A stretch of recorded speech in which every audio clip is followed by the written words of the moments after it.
इस दुनिया में अपना और पराये का गणना क्या करोगे मेरे दोस्त।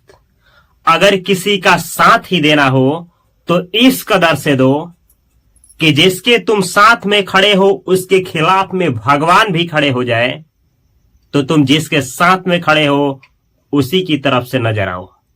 आप लोग देख रहे हैं fast coaching centre by Upendra sir का चैनल, और आज की इस वीडियो में आप लोग जानने वाले हैं कि आप लोग 10th क्लास बिहार बोर्ड की तैयारी करने जा रहे हैं तो हिंदी में ग्रामर टॉपिक से किस किस टॉपिक से क्वेश्चंस पूछा जाता है और कितने नंबर का क्वेश्चंस पूछा जाता है। तो चलिए इस वीडियो को देखने के बाद आपको कोई भी कंफ्यूजन नहीं रहेगा। चलिए शुरू से शुरू करते हैं। यहां पे देखिए हम लिखे हैं 10th क्लास और 12th क्लास, यानी बिहार बोर्ड में जो भी हिंदी में क्वेश्चंस पूछे जाते हैं ग्रामर से 10th और 12th में यहां पे लिखे हैं। देखिए सबसे पहले यहां लिखा गया है वर्ण विचार। वर्ण विचार से आपको क्वेश्चंस मिलते हैं। इसमें क्या आता है तो वर्ण के बारे में, जैसे स्वर वर्ण, व्यंजन वर्ण, ह्रस्व स्वर, मूल स्वर यानी दीर्घ स्वर, ऐसे क्वेश्चंस जो आते हैं ये इसी टॉपिक से पूछे जाते हैं। अंतःस्थ वर्ण, ऊष्म वर्ण, घोष वर्ण, अघोष वर्ण, अल्प प्राण, महाप्राण, द्विगुण वर्ण, ये सारा का सारा इसी से क्वेश्चंस पूछे जाते हैं। इस चैप्टर से मिनिमम तो आपके 10th क्लास में, यानी इस टॉपिक से हम बात करें तो 1 या 2 या 3 क्वेश्चंस आपको ऑब्जेक्टिव देखने को मिल ही जाते हैं। दूसरा चैप्टर है आपका वर्णों का उच्चारण स्थान। जैसे आपसे पूछा जाएगा क का उच्चारण स्थान, फ का उच्चारण स्थान, अ का उच्चारण स्थान, तो ये है आपका चैप्टर जिससे क्वेश्चंस 1 या 2 या 3 इससे भी क्वेश्चंस आपको एग्जाम में देखने को मिल जाते हैं। इस टॉपिक से तो संस्कृत में, यानी 10th क्लास में है तो संस्कृत में भी क्वेश्चन सब्जेक्टिव में पूछे जाते हैं। अगला आपका चैप्टर है शब्द विचार। अब ये शब्द विचार क्या है तो आप सुने होंगे देशज, विदेशज, ये इसी टॉपिक से आते हैं क्वेश्चंस शब्द विचार से। तो यहां से भी 1 क्वेश्चन, 2 क्वेश्चन, 3 क्वेश्चन, 4 क्वेश्चन या 5 या 6 या 7 क्वेश्चन भी देखने को मिल जाते हैं। इस चैप्टर से बहुत ज्यादा क्वेश्चन पूछे जाते हैं शब्द विचार से। 7 क्वेश्चंस भी ऑब्जेक्टिव, 8 क्वेश्चंस भी ऑब्जेक्टिव पूछे जाते हैं। हम आपको बतला दें कि 2026 का जो पेपर हुआ है बिहार बोर्ड का, उसमें हम देखें तो केवल इस चैप्टर से आप विश्वास नहीं करेंगे 8 ऑब्जेक्टिव क्वेश्चंस पूछा गया है। अगला टॉपिक है ये देखिए संज्ञा। तो संज्ञा की बात करें तो संज्ञा से भी 1 या 2 या 3 क्वेश्चंस ऑब्जेक्टिव पूछे ही जाते हैं। इस टॉपिक को भी देखना बहुत ज्यादा कंपलसरी है अगर आप 100 में 100 मार्क्स हिंदी में लाना चाहते हैं 10th क्लास या फिर 12th क्लास में। अगला चैप्टर है सर्वनाम। तो सर्वनाम की बात करें तो यहां से भी 1 या 2 या 3 ऑब्जेक्टिव्स उठ ही जाते हैं। अगला चैप्टर है क्रिया। क्रिया की बात करें तो क्रिया से तो मिनिमम 1 या फिर 2 या 3 क्वेश्चंस यहां से भी उठ ही जाते हैं। कहने का मतलब क्या है कि देखिए इसमें मिनिमम तो 1 या 3 या 2 क्वेश्चन आएगा, यानी हर एक जितना बतला रहे हैं इसका लिमिट है कि इतना आएगा ही आएगा। कभी कभार ऐसा देखा गया है कि किसी से 3 तो किसी से 1, किसी से 2 क्वेश्चन आता है, लेकिन आता है इसलिए ऐसे लिख रहे हैं। ये देखिए विशेषण की बात करें तो विशेषण से 2 या 3 या 4 क्वेश्चन पूछे जाते हैं। अगला है आपका काल। काल की बात करें तो आप पढ़े होंगे कि काल 3 प्रकार का काल के 3 भेद होते हैं, भूतकाल, भविष्य काल, वर्तमान काल, और उसके अंदर भी जाइएगा तो कालों के भेद होता है। तो यहां से 2 या 3 क्वेश्चंस आ ही जाते हैं। अगला है लिंग। आपसे लिंग का भेद पूछेगा और उसके अंदर भी जानना होता है, तो यहां से भी 2 या 3 क्वेश्चंस चले ही आते हैं। वचन की बात करें तो वचन से भी 1 या 2 ऑब्जेक्टिव रहते ही रहते हैं, तो इससे 1 या 2 क्वेश्चंस पूछे जाते हैं। अब देखिए कारक। तो कारक ऐसा टॉपिक है कि 10th क्लास संस्कृत हो या फिर हिंदी हो, दोनों में पूछा जाता है। कारक ऐसा टॉपिक है कि मिनिमम तो 2 या 3 या 4 क्वेश्चंस कारक से भी पूछे जाते हैं। अगला है आपका उपसर्ग। तो उपसर्ग ये ऐसा टॉपिक है कि संस्कृत हो 10th का या फिर हिंदी हो, दोनों में क्वेश्चंस पूछे जाते हैं उपसर्ग से। तो बात करें उपसर्ग की तो 2 या 3 या 4 नंबर यहां से फिक्स ही रहता है। अगला है आपका प्रत्यय। तो प्रत्यय भी ऐसा चैप्टर है कि संस्कृत में और हिंदी में दोनों में काम आता है 10th क्लास बिहार बोर्ड में। तो यहां से भी 1 या 2 या 3 या 4 क्वेश्चंस प्रत्यय से भी पूछे जाते हैं। ये प्रत्यय लिखा हुआ है। अगला देखिए संधि, मोस्ट इंपोर्टेंट चैप्टर में संधि आता है। यहां से बात करें हम तो संधि से देखिए तो मिनिमम तो 2, 3 या 4 या 5 ऑब्जेक्टिव्स पूछे जाते हैं, वो भी संस्कृत में भी और हिंदी में भी। यहां से 6 नंबर का 7 नंबर का भी ऑब्जेक्टिव्स क्वेश्चन उठ जाते हैं। यानी अगर आप संधि पढ़ करके जाते हैं तो आपको हम बतला दें, हिंदी और संस्कृत दोनों में मिला करके बात करें तो मिनिमम तो आपका 5 नंबर फिक्स है, यहाँ ही जाता है इस चैप्टर से। अगला है आपका समास। ये ऐसा टॉपिक है कि 10th क्लास संस्कृत और हिंदी दोनों में यहां से क्वेश्चंस पूछे जाते हैं।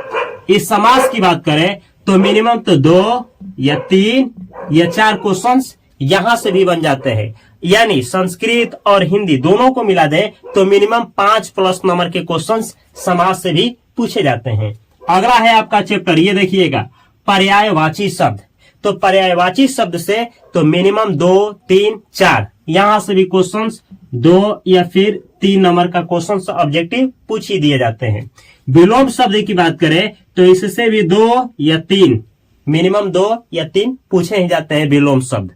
अब देखिए यहां आया है अनेक शब्दों के लिए एक शब्द। जैसे कि आप सुने होंगे जो संभव है उसके लिए शब्द है संभव, जो असंभव है उसके लिए शब्द है असंभव। तो अनेक शब्दों के लिए एक शब्द, इससे भी क्वेश्चंस आपको एग्जाम रूम में 1 या 2 या 3 पूछे जाते हैं। अगला टॉपिक है मुहावरा यानी लोकोक्ति। तो इससे बात करें तो 10th हो चाहे 12th हो, इससे भी आपको क्वेश्चंस देखने को मिलते हैं, 1 या 2 या 3 देखने को मिल ही जाते हैं। अगला है, अब ये देखिए मोस्ट इंपोर्टेंट टॉपिक आया है आपका पत्र लेखन। यानी पत्र कैसे लिखा जाता है, लेटर राइटिंग कैसे लिखा जाता है, यहां से आपको क्वेश्चंस आ ही जाते हैं। तो ये देखिए ये कितना नंबर का आता है आपको बता दे। पत्र लेखन मिनिमम की बात किया जाए तो 5 नंबर फिक्स रहता है। ये एक ना एक पत्र लेखन आता ही है। तो पत्र लेखन ये एक होता है, एक टॉपिक पे एक पत्र लेखन होता है और दूसरा होता है संवाद लेखन। संवाद यानी आप पत्र लिखिए या तो फिर संवाद लिखिए, 5 नंबर फिक्स है। और ये देखिए निबंध लेखन, यानी इन दोनों में से कोई एक लिखना होता है, या तो पत्र या तो संवाद। संवाद का मतलब होता है 2 आदमी के बीच में बातचीत। जैसे कहा जाएगा 2 दोस्तों के बीच बेरोजगारी के ऊपर संवाद लिखे, या 2 दोस्तों के बीच महंगाई को लेकर संवाद लिखे, या फिर कहा जाएगा कि आप अपने पापा को बाहर से बुलाने के लिए पत्र लिखे। तो या तो पत्र लिखिए या तो संवाद, ये 5-5 नंबर का होता है। या तो ये लिखिए या तो ये लिखिए। और निबंध लिखने के लिए आपको 5 टॉपिक दिया जाता है जिस पर किसी एक पर निबंध लिखना होता है और इसका रूपरेखा दे दिया गया होता है, जैसे भूमिका, लाभ, हानि और लास्ट में उपसंहार, ऐसा दिया रहता है निबंध लिखने के लिए। ये अगला है आपका, ये देखिए मोस्ट इंपोर्टेंट जो है अपठित गद्यांश। ये जानते हैं 20 नंबर का पूछा जाता है अपठित गद्यांश। यानी ये देखिए 4 दिया रहेगा, 4 अपठित गद्यांश 4।